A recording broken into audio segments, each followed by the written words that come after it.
Hey, Ron Newcomb here with the Indie Coach Podcast. So, when asked about competition, the CEO of Netflix, Reed Hastings, said in a letter, "We compete with and lose to Fortnite more than HBO." So that set me on a journey of thinking of myself as a filmmaker, but then moving in 2026 to a storyteller because I've realized that there are many mediums of which I would love to tell stories in. And in fact, I have. I've done books and comics and graphic novels, video games. Now has been relatively new to me, but I did do one. I've done a board game, a card game. I've done little miniatures. So Mm, we are in the business of IP exploitation. And I use the word exploitation in the most positive sense. We're just trying to magnify our story, very much like the George Lucas approach, where we all know the legend where he made more money on the toys than he ever did the films. And so we're in today's economy. I imagine that most of us filmmakers really see ourselves as storytellers, and there's a lot of different mediums of which we would tell stories. So, my guest today, Felipe Fleming, is going to help us dive a little bit into video games, game development. I've been looking forward to connecting with him. Him and I met on LinkedIn. I've proactively been trying to broaden my network into different IP areas, and Philippe came on my radar. Just some very smart things that he's been saying on LinkedIn, and so I reached out to him. We had a first kind of connection meeting to get together. Thought he was super sharp. So I wanted to bring him on to the podcast. And so you, dear listener, could hear a little bit of a perspective and need to be thinking, I would say, differently about your film and your story. And if not all stories lend themselves to video games, but specifically in fantasy and sci-fi, a lot of them do. So I want you to be thinking about different IP exploration. But Philippe, for the audience, as a way of introduction, can you give us a little bit of your origin story? of course, man. And also, Ron, thank you so much for having me on. It's a pleasure to be on your podcast. And yes, my name is Felipe Fleming. I am from Stockholm, Sweden. I have a heritage from Chile, so I don't look like the typical Swede. But my journey started in 2021. I was actually a retail store manager, and then I broadened my interest into doing something more creative, and game development fell on my radar. Had no experience before, but I dove right in. So from 2021, I did school. I haven't done consultancy work, leadership work, mentorship work, freelance work, and as of today, I am a advocate of the industry and do as much as I can with my knowledge in game development. Yeah, no, that's fantastic. And like I said, you've seen very sharp around your responses on some of the LinkedIn articles and connections that we have. For those people that might not be within the industry, what is some of the things that people get wrong about indie games? What are some of the things people get wrong? For instance, we all know it's expensive to get into the industry, but is it like so crazy expensive you have to have a studio, or like, there is a misnomer about in 2026 needing to know coding 100%? What are some of the misconceptions about indie game development? I would say it's a great question as well, Rhonda. I would say, first of all, making games, it's more of how we can make a interactive entertainment piece of product in the most proficient, in the most smart, and in the most business minded way as possible. And I think that is the biggest misconception of what people are taking from indie developers, from even solo developers. And that's why they more or less have a beacon to big companies like we have EA, Rockstar, Ubisoft, all of these companies, and they already undermine a little bit of the indies is because they don't see them as professional as them, because Hmm. it takes a lot of things to do game development. But in their defense, having been a studio consultant for many in the independent companies and having known a lot of independent developers, I think that it's more professional than they seem. Of course, not all of them need to have the biggest studios, the biggest offices, and a lot of them even work remotely. But when it comes to business, they are Mm-hmm. very careful of how to do the market research, doing everything they need to make a valuable product, gathering the people that know what to do in these circumstances, and actually have a years of plan of making this product in the most best and proficient way. And I think that's the biggest misconception. Like they think that indies are not as professional because they're smaller and have lower budgets. But as we've seen with many indie titles, Silk Song, we have seen with the Balatro, we have seen with all of these people that are even just a few people make even more money than the AAAs. So I think that's the biggest misconception. Yeah, no, that's awesome, and that's a good one. I think important to know. In the filmmaking space, one of the things that I see that people still struggle with, we all know in the film world, we have a saying, story is king. But believe it or not, after tons of years of consulting and coaching, I still find that it is the story that is the most problematic. People hold on to a story that frankly just is not that good. How do you know whether a game idea is actually worth building? I'm sure a lot of us filmmakers, you get ideas rapid fire all the time. So I encourage people to just put the idea down in a list, put it in a folder, and just let it sit for a little while, let it marinate, and then see if you could take a couple different ideas and maybe even marry them together. That's one powerful thing I think AI has been helping me out is taking a few of my ideas and saying, can you bring these together in some cool way? And I've been very fascinated of the results. But I imagine a film takes anywhere between 3 and 7 years. That's the commitment you're giving a story. And I imagine the game space is probably similar. So, how would you know whether a game is actually worth building? Great questions. I would say, from my experience with everything regarding like I could say it in a funny way. We all know the people that have the great ideas. Something came from when you were taking a shower, you were walking with the dog, and you're like, I have the idea that no one ever thought about, and this is going to be it. We're going to make millions. And Yeah. everyone has it, and it's never anything wrong. But there is a proficient way when we're talking about publisher money and investor monies that it's really big stakes at hand. We need to battle test them all the time. And it's like, first step is always if I'm a gamer, let's say, and I like first person shooters, I like looter shooters, just an example. And people in that genre, they have a specific way of thinking with the game, with the story. We Yeah. already have things we can refer to. So if I come up with something that could fit that genre and make something new come out of it, and I like it, that's the first step because I am one of those customers. So I can advocate that I think that is a good idea. But we need to test this in scale. And this is where people so many times I've seen have not done the proper play test research.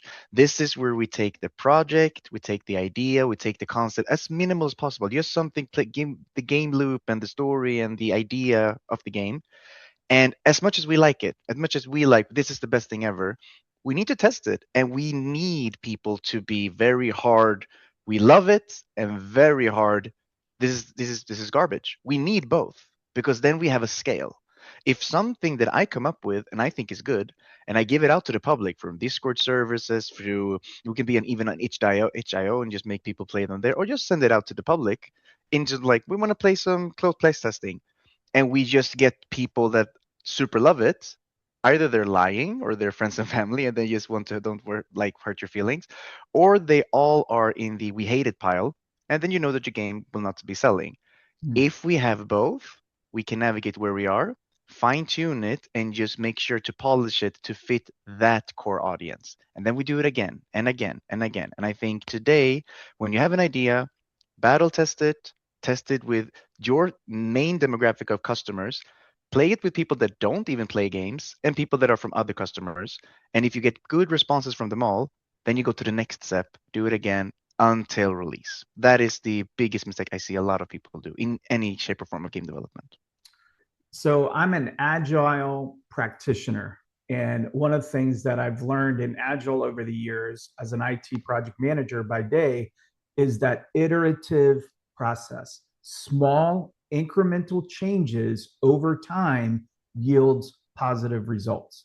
And I think, what you're saying there is you have to engage the customer and fan often and early, get what they like and iterate on them. And you're also saying, if I'm hearing you right, to expand that, not just customers, but other people that may not even fall within that certain demographic to be able to give you that market reality. Because a lot of times as us creatives, we lean on the creative vision, right? And that's what we're excited about. Oh, this cool world that I created, you're going to love it. It's $1 million idea, but you're not tapped into the market reality of what is the market Right. yielding right now.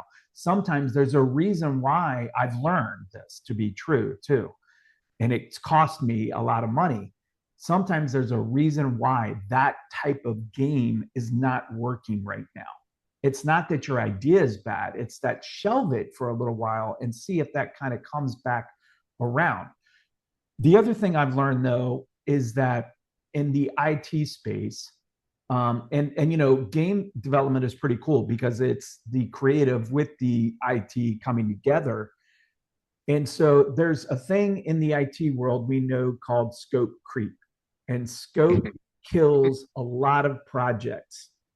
And who doesn't want to have your alpha version look like your final product? And yet that could be the death of your product because you'll never get it out there because you'll never finish. It's always one more thing. And then if you do go get that customer feedback and they start telling you you're trying to hit every little nuance that they gave you the feedback of, like, oh, I really wish it had this and that. And so you start doing all those things instead of marinating over it, doing the market research. So if scope kills a lot of projects, how do you decide what to cut and what to bring in?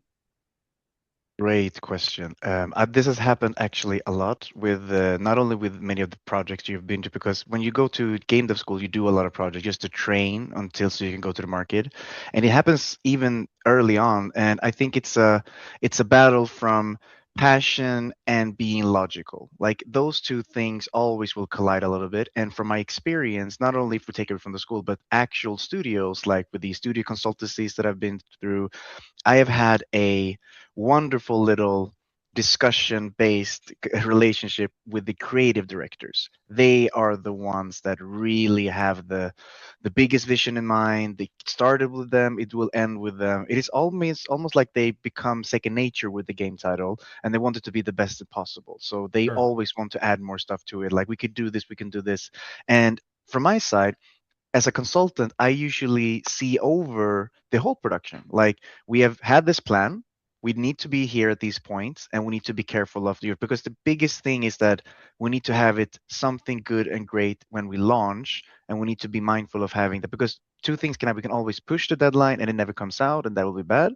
Or we can push out nothing at all because we are not ready for it. And we don't want any of those outcomes. So, what I do always is that when it arrives, as an example, we had a really cool idea for our game loop. This is what we're going to do. Made a big plan out of everything regarding this. And then the creative director come, you know what we should do? We should add this. And the adding of it was like making the game upside down. Like the whole thing would be it. And of course, it was a good idea. But then I do the pros and cons. I do everything that is good with what we have now, and I do a list of when the new idea come in, does it enhance the pros or does it enhance the cons? How much will this cost us? Will we deliver our times? Will it be blocking for other departments? Will people be stopping their work and having to redo it? Will it cost us more to add this or will it enhance the whole project? And by just asking that question all the time, it usually gives them a receipt on why we shouldn't do it. Because if I just blindly tell them, no, you're the boss, you got it, we just need to adjust, more than giving them that your idea is good, but look what things you will have to sacrifice to add this. And then I already have a pros and cons. And sometimes it becomes better. Like I think it was for one consultancy work that I had, it was actually a good idea. It was like instead of having the camera being static, it was becoming dynamic. And I was like, oh, then we will see things on the edge and we need to adjust. But the gameplay became better. So the pros were even better. So having that pros and cons list in front of them on paper with the whole production, it gives them a more easier answer to the question. Yeah, I think you're spot on. Famously, um, the Apple founder, good grief, his name just escaped me. Um, but Steve anyways, when Jobs. he was, yeah, Steve Jobs, good Mm-hmm. gracious. So when he did the iPhone, people were there was no iPhone. There was just like the little Mm-hmm. flip cell phone, and there was like Blackberries, and people kept coming up to him saying like, "Oh my gosh, Steve, we should do this, we should do that." And famously, from what I understand, he went to a woodworker and created a little iPhone in wood, the size of the Mm. iPhone, of what it was going to be, what it was going to look like, and things. And he would carry it around in his pocket. And when people would come up to him and say, "Oh, we need this, we need that," he'd pull it out and say, "Where do you put that on the phone?" And there was no room left, right? And so they would be like, "Oh, you're right." If it wasn't that big of a deal and there was no place to put it, that really condensed the scope creep, and he was able to get it out on time, on budget, kind of thing. A game is an investment for sure, and not just for the developers, but for those that the players themselves. They're investing money and time. But I find there are kind of three tiers of fans. There's the curious kind of looker. They'll play your game every once in a while. Then there's the doer. They'll play the game. They like the game. They might buy the T-shirt. But then there's the ambassador. These people love your game. They drink the Kool-Aid. They read all the lore about it. They don't skip to the next tutorial thing to go through it. They're reading every little thing. And you want those ambassadors, because if you get just a few ambassadors, they make up for all the difference. They're going and telling everybody about the game. But what makes players want to truly invest in a game with their time and their treasure? Why would they invest in a game? That question is actually a question that I actually ask myself very much, because that is basically what makes or break a career for any game developer or anyone that works in entertainment. Or I usually call, like, what we are doing, like when we are making books, movies, games, music, even, we are taking time. And if we are taking time, we need to give them what the time is worth. And how can that transaction be any more worth than time? Because we only have very few limited time and hours a day. So I've also been wondering of these questions. And my answer that I have come up with is that we as people, when we listen to a song, when we watch a movie, and what makes us want to see or do it more is that it has invoked an emotion. We have been feeling something. We are sometimes, even when you listen to a song, you can be remembering things from that time. You can be remembering. You can become super sad. You can become super happy. You can become angry. And the same thing happens with games, but we do it in a different lens. We do it more into what emotion and what experience have I been drawn into. It's famously for example, Batman Arkham Asylum. It's basically a Batman game, and there's been Batman games before, but the true essence why I personally really got stuck into that game and I really wanted to play more of it is because I felt like I was Batman. I felt I was the Dark Knight. I was Gotham City's, like, I was becoming that. And that is not just because it was Batman, it's because the game was built in a way that I felt like it. It was designed in the best way, it was programmed, everything in a piece of content. They made me feel and they made me experience something. And I have known that a lot of games that people talk about that are timeless today are those games that made the player feel something, not just Mm-hmm. you walking around, you playing a game loop, or you just shooting a little bit. That's why also why story comes so deep in, because they remember more the story more than what they saw, what they there's a saying also. This is regarding also how we meet people. They will always forget your name, they will forget how you looked, and they will even sometimes even forget like who you are in general, but they will never forget how you made them feel.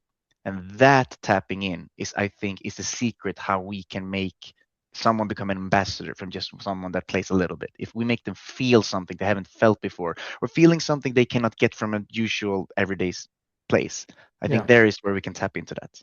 Yeah, yeah. I mean, I recently did an article on kind of the power of story and the power of storytelling, and people want to escape. And again, we generally associate that very negatively.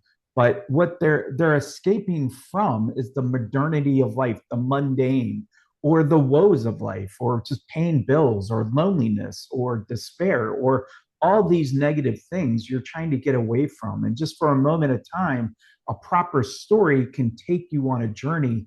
And for 2 hours for a movie, you leave that behind. You leave the worries of the day behind and you get some reprieve. And a game has an even longer tail where it can pull you into a story and bring you on. I want to talk though a bit about from two different lenses. So it's going to be two questions, Mhm, but I'm going to prep one question and then ask another. mhm, So one is, I want to know if I'm a filmmaker listening to this and I say, okay, Ron, I'm in. What would be my next steps as a filmmaker? I have an awesome story. I have a script. My movie is being made. So there's going to be a movie. It's a cool genre. Let's say it's like mine is a steampunk sci fi Western, right? So it's a galactic kind of cool Firefly esque type of thing. And I say, man, I think if this would work in a video game and I'm ready to speak to some people. What would my expectations be for that? And kind of where would I go? Like, walk me through a little bit of I'm a filmmaker. I want to explore this. Where should I go to find developers? Who should I go to? Are there forums or places to go? And then certainly, I don't want to diminish the startup capital, not again to get like a fully developed game. I'm sure that could go crazy, but just in film, there's pre-production, production, post-production, and then distribution and marketing. But before all that, there's a little thing called development. And you need a little bit of development money, not a lot. You're testing the waters to see if the idea is going to work, but you're not doing it for zero. So I imagine the game space is the same. What can I expect for a budget range of like, yeah, expect to spend about this to develop even the idea to kind of nurture that to really get going. So I'm a filmmaker. I say I'm interested in getting my IP turned into a game. What are my next steps and what are my potential costs? mm.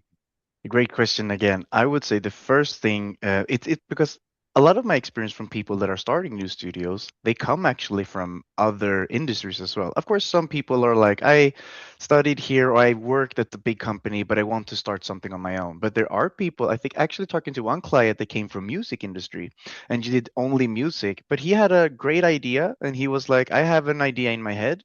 I will connect with some people, we will make a pitch deck and a GDD and everything. And now he has a game idea and he's looking to connect with publishers and he has a meeting next week. So you can absolutely come from something else than just gaming and video game industry.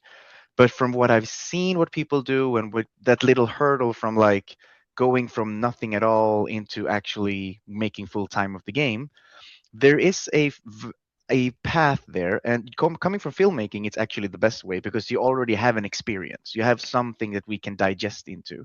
And I would say if you have already, if you're a filmmaker, you have your story, you have everything going on, you have all the beats, you have all the acts, the structure, everything, the first thing I would say is, how do I want this to be played out? That is the first question even before you start documenting, because do you want it to be a walking sim?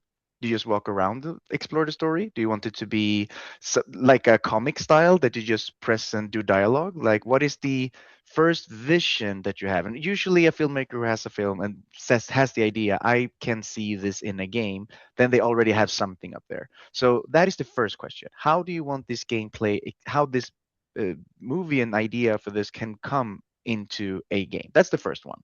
And we can play with ideas here. Let's say it's a single player action adventure, third person camera, like the typical one. Let's say that's as an example. Now, for us to be able to even explain this to developers, to publishers, to this, of course, you need a pitch deck, which is basically you having multiple things. It's basically for any product or any services when you do this, but game developer pitches are more like you need to talk to someone and you're going to pitch like what this is and how it can be sold. But even before that, I would say have something called a game design document. That is basically the game developer's script for any game. So if you have a game design, we call it GDD even. It's if you're getting good at making GDDs for any game idea that you have, then you basically have a manuscript. You have a script for a game, and that is not only story, what kind of environments you want to have, anything. It's everything from gameplay features. What are the rules that the players is abiding? What are the different levels that we're going to use? What are the technical approach we're going to do? What game engine are we going to use? What everything that we're needing. So for example, if I'm just playing with the idea that we said, like the Western thing you talk about, like your cool story, and we want to have it into a third person action adventure single player thing. If you're shooting, okay, you're in a Western, maybe shooting. We can have shooting mechanics, and maybe we can take what reference. Oh, there's a Red Dead Redemption when you're doing slow motion. What if we can play with that? Maybe using that into cool ideas and putting there. Oh, maybe you should have some a companion that you can go with. Maybe somewhere in this. Now we're starting to building up what a game could be from that, and then we dissect. And we always have chapters. So we have what is the narrative, what is the features, what is the rules, what is this, and all of that. If a filmmaker can make that they have into a GDD first, then not only will it be easier to find developers because now you know what you need. So, for example, if we know that, oh, we're going to be using a lot of slow motion effects and a lot of UI indicating everything, then we need UI technicians, we need people that are gameplay programmers. And then if the environment is very sci fi and we have a lot of big things, big skyscrapers, big VFX, maybe we need a VFX artist, maybe we need a person that is very good with environments. Now, with from that GDD, you can start finding your team. And the second question you had regarding the costs of this, I think there might be some cool way to do like a fund or crowd for anything like that, but I haven't found it so much. A lot of the people that I connect with, a lot of people that have this, like we talked, like the before the idea, and they have a GDD, and they need to do some form of MVP or verticals, like something in the beginning to like go there. It's usually from their own pocket. It's usually they work something on the side. They have a full-time job, and they do it on the side, or even they do the promise of like you can do this. Maybe it's because the MVP is very low, so it is a few hours only, like not that much time you need to do. It usually looks very blocky, very not even colors or anything. And then they say like you can do this, and when we get jobs, you get a first shing of it or something. And I think that's with everything. If you open a store and you don't even have customers yet, you need someone to stay there, but you don't have money for it. So it's a little bit of a paradox, especially in the beginning. So what I've seen is that people do it either for some resource that they can give from at the time, or maybe something out of pocket, but I don't expect them to be a full-time salary yet if they don't have already capital from before of some sort. Yeah, got it. Yeah, it's very similar to film. Development money is the hardest money to raise because there's Mm, no guarantee in the end the film is even going to get made. You're just testing the waters out. But there's also good things about development because you can do multiple stories. You can try different things in different stories, and if one suddenly sticks, can you be very practical with if the filmmaker, say I want to do this, where would I go? Is there a place to go? Are there, websites or these types of businesses, or even what you do? Where would I go as a filmmaker? I think from my experience, where I have at least gotten clients and gotten people like connecting with me or something, it's been mostly LinkedIn. LinkedIn has Hmm. been more or less like my business, virtual business card with my network. And I have networked with a lot of people there. People add connections and write to me a lot. And just being also very open and not being so closed down. I am not afraid to someone that I don't know writing to me and asking things because all the doors that I don't open are doors and opportunities I miss. And we never know whatever can happen. And I think for filmmakers, they shouldn't be afraid to ask either. Like, I remember just this recent client that connected to me. He just told me, like, hey, someone told me about you. Here's my pitch deck. Can you help me? And I was like, wow, this is a great pitch deck. I can absolutely help you connect with publishers. But how did you connect with me? He's like, oh, a friend of mine. And I looked him up on LinkedIn. I was like, I have never even met him. So he just connects and follows me and see my stuff because post a lot of industry insights and like people's work and stuff like that. So he just knew me from somewhere, and like, so I think LinkedIn is the platform I use today. I would love to see if there is maybe in the future. I've always balled with the idea of having some sort of like, or network that people can come and be there, because I already have my little network of LinkedIn people already. So I have a lot of students, people searching for internship, people wanting game developers to come to them. So I become the little network guy in that sense. But I would say LinkedIn is where everyone is. Of course, they are also like, I'm trying to tap into Instagram and YouTube just to see where there are creative people, because there's where they show work and get views. But LinkedIn is the one place where people actually post, I do this, this is what I do, here's some of my work, here's my portfolio, and here's my network of people I know. So I would say LinkedIn is a good first place, especially for game developers. So the other side of the fence is people that might be listening to this and go, oh my gosh, game development is something that I want to do. Or maybe they even want to pivot into game development. So walk me through I want to be a game developer. What should my next steps be in 2026? Should I be buying a video course, or and then I'd love to get your thoughts also on college, yes or no. There's a big debate right now whether or not college is that important in the world that we live in, and I'd love to get your thoughts on that. But walk me through. I'm curious about game development to actually become a game developer. How would I go about that? What would I explore? What resources? And then your take on college. That is the perfect question. I love this question. I really try to answer this question to so many people, because I think the debate has always been that no one actually says how it actually is, more or less. They want to, either you're in the school and you want people to come in for their numbers, or you are someone that don't want more competition, so don't say anything. But I will 100% spill the beans. And this is 100% how it is at the moment now, 2026, for game developers. Game development is, as of now, more of a fluffy dream, because people want to make games, because games, they grew up with games, they love games, playing games. It's amazing, but it's a serious business. It's a very, very serious thing. You don't even like the basic, what I think 100% saying this school is important, but it's not nearly everything that you need.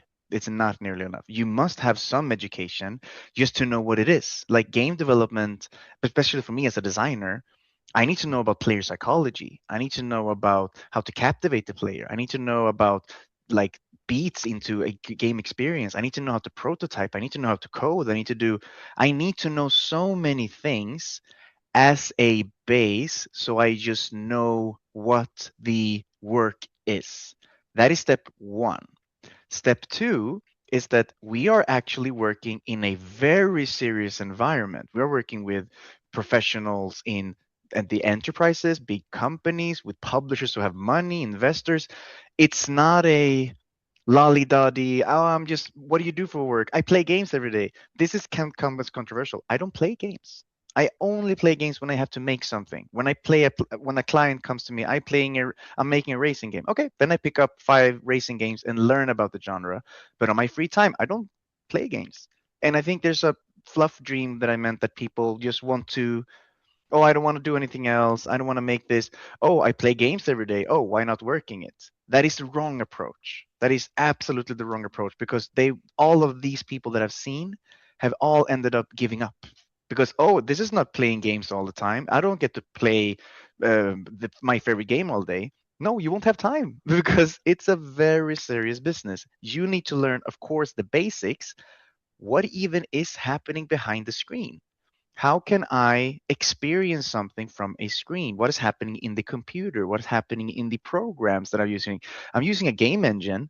What is a game engine? I need to know these things if I want to make games. That is the first step. Then you have to work with people. This is a big, big thing that people miss. You can be the best game developer. You can be the best person. You can be a Star Lord citizen of making assets. But if you can't work with people, you will never get jobs. You will never even make a game. And I've seen this so much where people are like, oh, I am the best in the world. I made the programming when I was 5, so I know. Cool. But can you work with this person that you also need to do coding with? Are you collaborative? Are you listening? Are you listening to feedback? Are you adjusting? Are you communicating well? Are you planning well? Are you all these things is you working for a company, another person, another team. I think this is even the biggest thing people miss because people just, oh, I made games on my own and now I want to make games.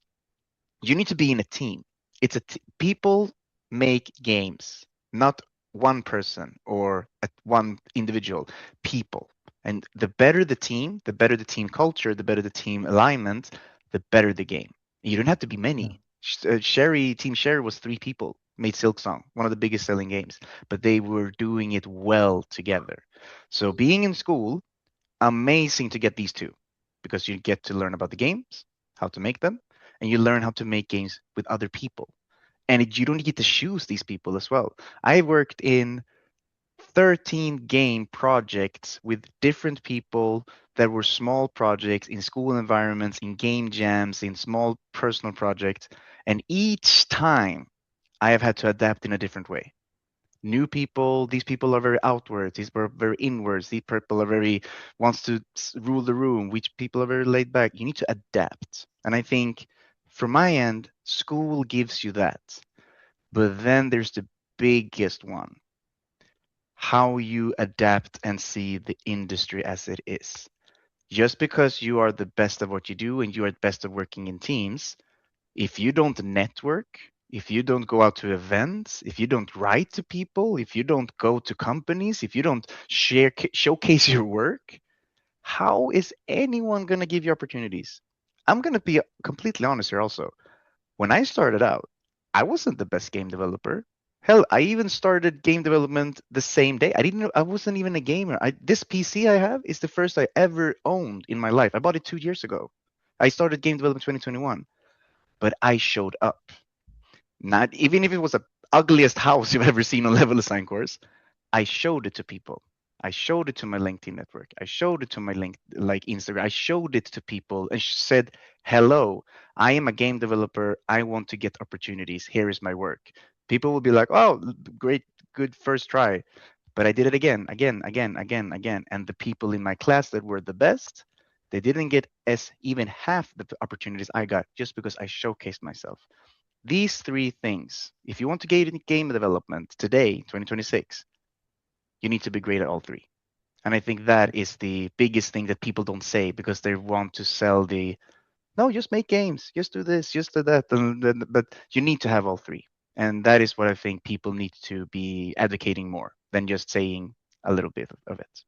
Yeah. Yeah. No, I think that's strong. I like that a lot. How do you think about funding publishers and monetization?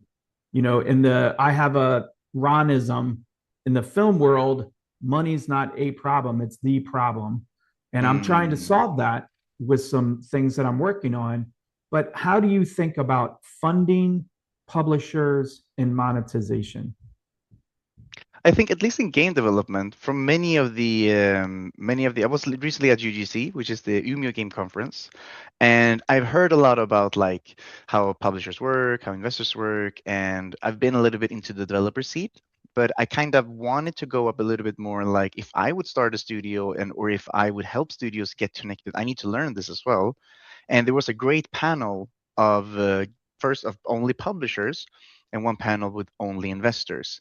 And what I got from that is that a lot of people really don't see the opportunities that are there.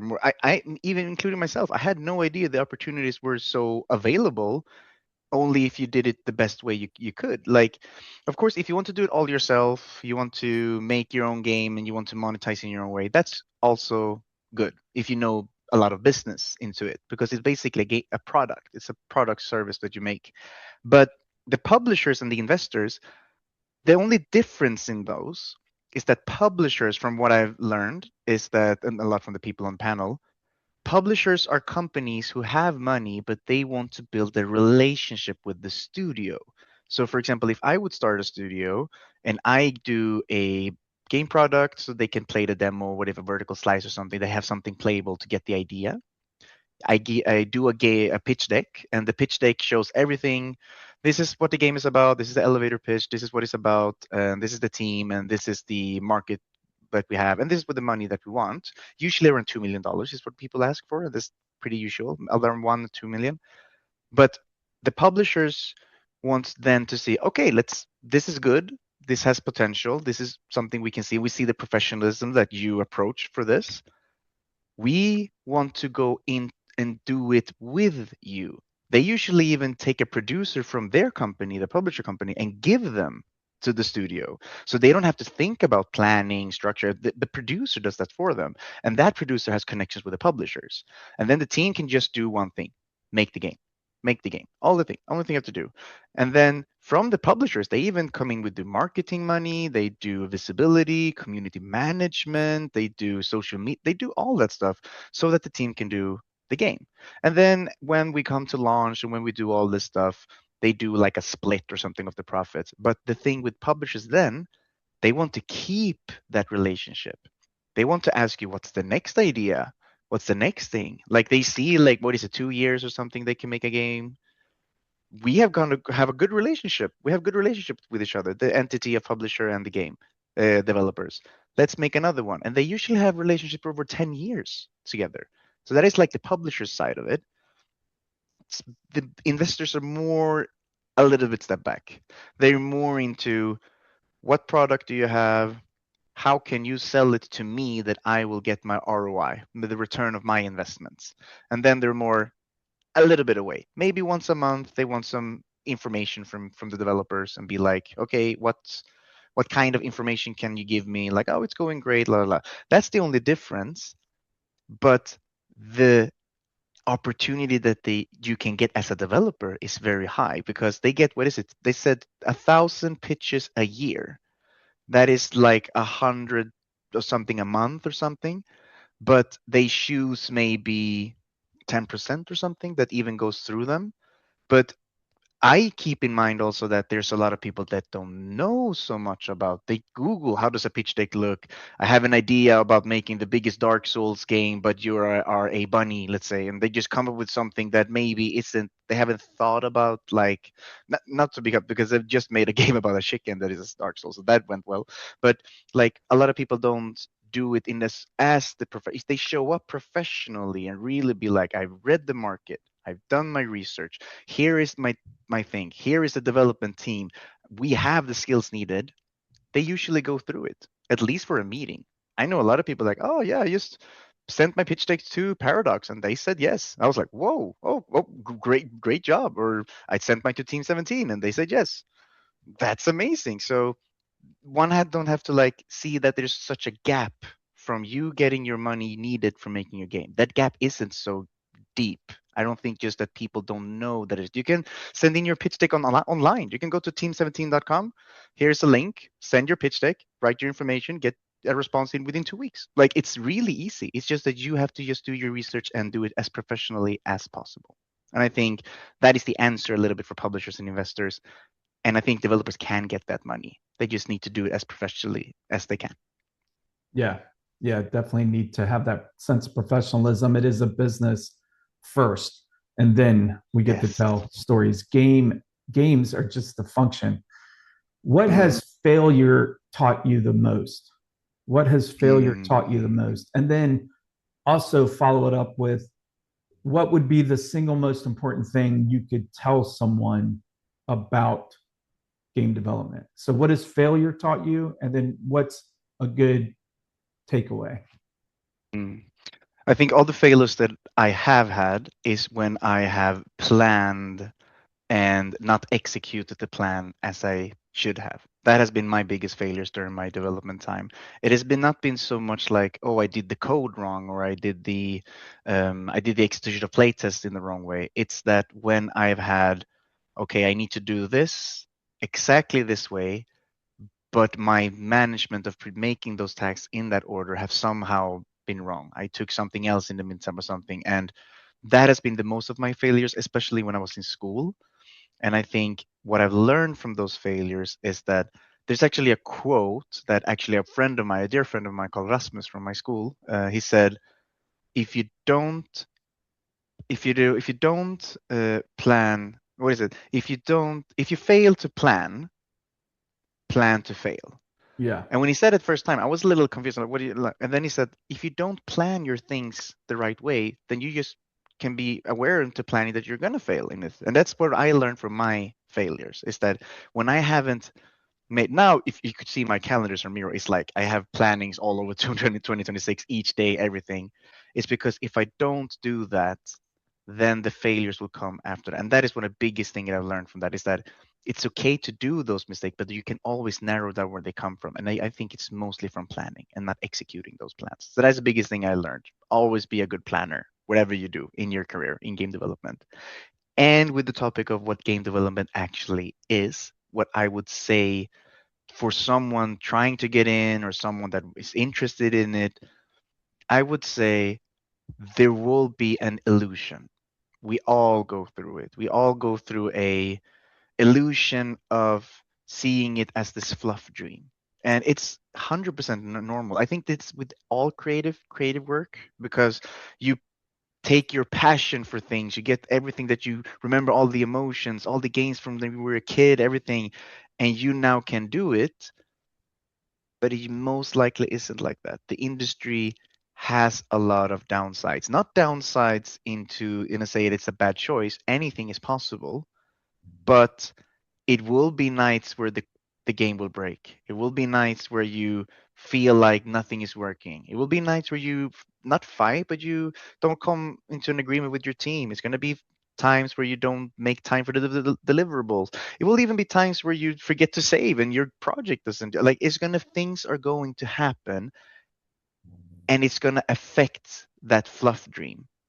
But I'm telling you, and for everyone listening, it's okay because that is life.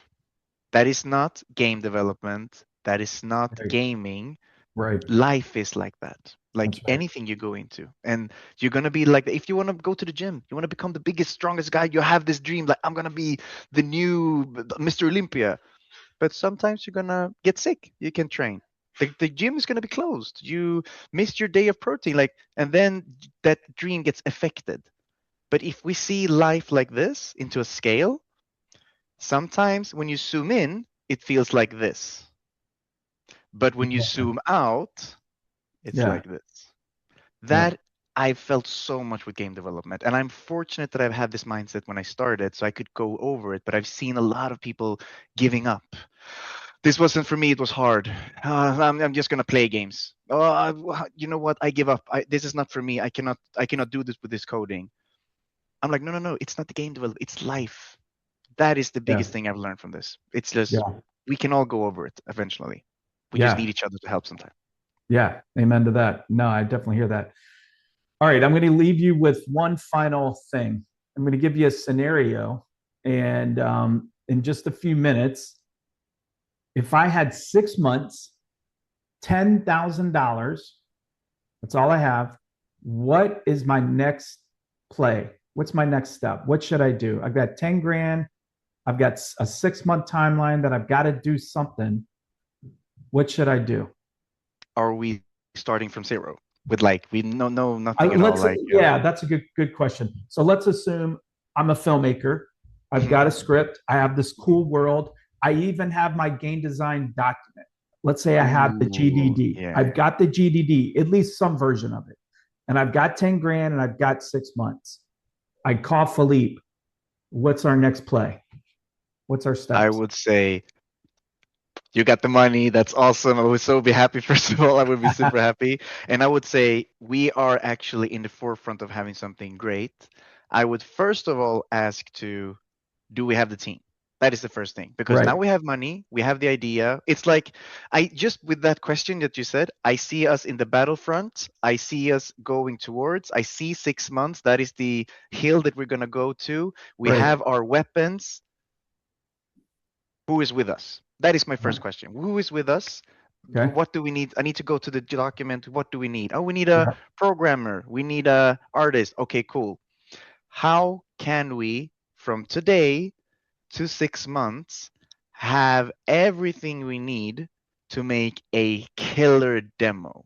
I Yeah. think with 10 grand, we can 100% make that. We can look at them and see how much we need, how much payment do they need, how can we dissect this money into giving it to them, and how we can make a plan from 3 attacks when going to this mountain: social media, making the demo, and building a community. That is those three: visibility, building customers, building product. These three things is where we are now. Because before it was, what is the game about? How do we get a little bit of money? Where is the timeline we need? But we already have that. Yeah. Now it's You just got us that. going Yeah. towards them with these three things. So I would put, maybe I could even myself even be doing that, but I would put someone to do social media and community management, because that is going to be gathering the flock. We're gathering Yeah. people that wants to play the game. In Yeah. correlation with that, we need these people to be like, we're not even gonna do just a little small. We're gonna make a demo. We're gonna make, first month is gonna be the first playable. It's gonna be the first thing we're gonna do. I want to see cubes even moving, not even a character, just a cube Yeah. going towards. If you're gonna be shooting, just projectiles. It's as easy as possible. Give us an Yeah. MVP, because then we can actually, in the meantime, go to and send this to even publishers to get more money if we want to. Yeah. But Yeah. from 6 months, when the 6 month mark has come, we will have a community. We will have people that have seen the game so the community can grow. And we have a demo that is very short, but we can showcase it. Yeah. And that is going to be what we're going to use for the next months, because Yeah. now we Yeah. have what we That'll. need so we can show to publishers, show to the Yeah. public, big more. And I would say that Right. would be the biggest plan, I would say. So, like, here's where we are. This is where we need to go, and this gets us there. That first Yes, little increment, the first hill we have to take is the demo, an awesome yes, demo, a community that says they want it, and a social media presence to validate it. Well, that's the awesome. perfect recipe. Yeah, Yes. no. Well, I Mhm. appreciate you all watching, listening. Don't forget to like, subscribe. Of course, that matters. So let's Felipe and I know that people are listening and that you're out there. Obviously, it helps the algorithm in the channel, etc. But I do believe we are good to conclude our discussion with game developer Felipe Fleming. And remember, nothing is wasted. Thanks for watching. 100%. Thank you so much. Thanks for having me. Bye bye.